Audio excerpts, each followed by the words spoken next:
ಹಿಂತಿರುಗಿ ನೋಡಿದಾಗ ಕೆಲವೊಂದು ನೀವೇ ಮಾಡ್ತಿದ್ದಂತ ನಿಮ್ಮ ಹಾಡುಗಾರಿಕೆಯಲ್ಲಿ ಏನಾದ್ರು ಪ್ರಾಬ್ಲಿ ನಿಮ್ಮ ಸಣ್ಣ ಮಿಸ್ಟೇಕ್ಗಳಿರ್ಬೋದು, ಅಥವಾ maybe I could have done this better ಅನ್ನೋಂಥ, of course every day is a learning process.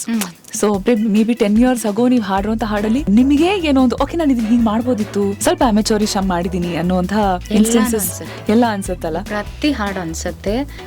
ನಮ್ಮ ಕೊರತೆಗಳಿರತ್ತಲ್ಲ, ನಮ್ಗೆ ಅದೇ ಕಾಣ್ತಾ ಇರೋದು, ನಾನು ಹೀಗೆ ಕೊಡ್ಬೇಕು, ಹೀಗೆ ಮಾಡ್ಬೇಕು. ಆಮೇಲೆ ಕೆಲವೊಂದ್ಸಲ ಹಾಡಿ ಆಗಿರುತ್ತೆ, ವಾಪಸ್ ಡ್ರೈವ್ ಮಾಡ್ಕೊಂಡು ಮನೆ ಹೋದ ಈ ಸಂಗತಿ ಹಾಡ್ಬೋದಾಗಿತ್ತಲ್ಲ ಅಲ್ಲಿ ಅಂತ ಆವಾಗ ಥಾಟ್ ಬರುತ್ತೆ, ಇದೊಂದು ಮಾಡ್ಬೋದಾಗಿತ್ತು, ಈ ಎಕ್ಸ್ಪ್ರೆಷನ್ ಕೊಡ್ಬೋದ, ಆ ತರ ಬರ್ತಾನೆ ಇರುತ್ತೆ. So it's never ending.